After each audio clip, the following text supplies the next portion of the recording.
Hello, welcome back to the reading of the poem of the Man God, written by Maria Valtorta, Volume 3, Chapter 305, Simon Zealot at Nazareth. 18th October 1945. It gets dark early in December. The lights are lit early, and families gather in one room. That happens also in the little house in Nazareth. And while the two women work, one at the loom, the other doing needlework, Jesus and John of Endor, sitting near the table, are talking in low voices, and Margiam is about to finish polishing two chests laid on the floor. The boy is working vigorously when Jesus stands up and, bending over the wood, says, "That is enough now. It is smooth enough, and tomorrow we will be able to paint it. Put everything away now, because we will be working again tomorrow." And while Marjoram goes out with his polishing tools, stiff spatulas on which rough fish skins is nailed to do the work of our sandpaper, and implements like knives, but certainly not steel, for the same purpose. Jesus lifts with his strong arms one of the chests and takes it into the workshop, where they must have been working, because there are sawdust and wood shavings near one of the benches, which has been placed in the center of the room for the occasion. Margiam has put his tools back in their rests and is now picking up the shavings to throw them on the fire, as he says, and would also like to sweep up the sawdust, but John of Endor prefers to do it himself. Everything has been tidied up when Jesus comes back with the second chest, which he puts near the first one. The three of them are about to come out when they hear someone knock at the door, and immediately afterwards the grave voice of the Zealot resounds in a deep salutation to Mary. "Hail, Mother of my Savior, I bless your kindness which allows me to live under your roof." Simon has arrived. We will now learn why he is late. "Let us go," says Jesus. When they enter the little room where the apostle is with the women, Simon is taking a large bundle off his shoulders. "Peace to you, Simon." "Oh, blessed Master, I am late, am I not? But I have done everything, and well." They kiss one another. Simon then continues his story. "I went to see the carpenter's widow. Your assistants arrived at the right moment. The old woman is very ill, and expenses have thus gone up. The little carpenter does his best to make little items, and always remembers you. They all bless you. I then went to see Nara, Samira, and Sirah. Their brother is more difficult than ever, but they are peaceful, holy as they are, and they eat their poor bread dressed with tears and forgiveness. They bless you for the assistance sent to them, but they ask you to pray that their harsh brother may turn. Old Rachel also blesses you for your alms. Finally, I went to Tiberias to shop. I hope I got the right things. The women can now look at them, but I was held in Tiberias for some people who thought I was your forerunner. They sequestrated me for 3 days. Oh, I may say that it was a golden prison, but it was still a prison. They wanted to know so many things. I told them the truth, explaining that you had dismissed us all, and that you had retired for the worst part of winter.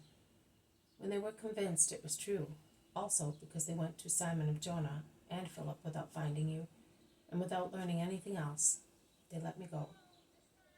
Even the excuse of the bad weather was of no use, as the weather is lovely. That is why I am late. It does not matter. We have plenty of time to be together. I thank you for everything. Mother, look at the contents of the parcel with Syntyche, and let me know whether you think it is enough for what you know." And while the women are opening the parcel, Jesus sits down and talks to Simon. "And what have you done, Master?" "I made 2 chests to avoid being idle, and because they will be useful. I went for walks. I enjoyed being at home." Simon stares at him, but does not say anything. The exclamations of Margiam, who sees lengths of linen and woolen cloths, sandals, veils, and belts come out of the parcel, make Jesus and his 2 companions turn round. Mary says, "Everything is all right. We will begin to sew at once, and everything will soon be ready." The boy asks, "Are you getting married, Jesus?" Everybody laughs, and Jesus asks, "What makes you think so?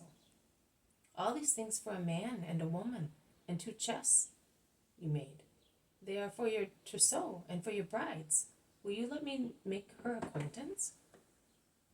"Do you really want to meet my bride?" "Oh, yes. She must be beautiful and good. What is her name?" "It is a secret for the time being, because she has 2 names, like you, who were first Jabez and then Margiam." "Can I not know them?"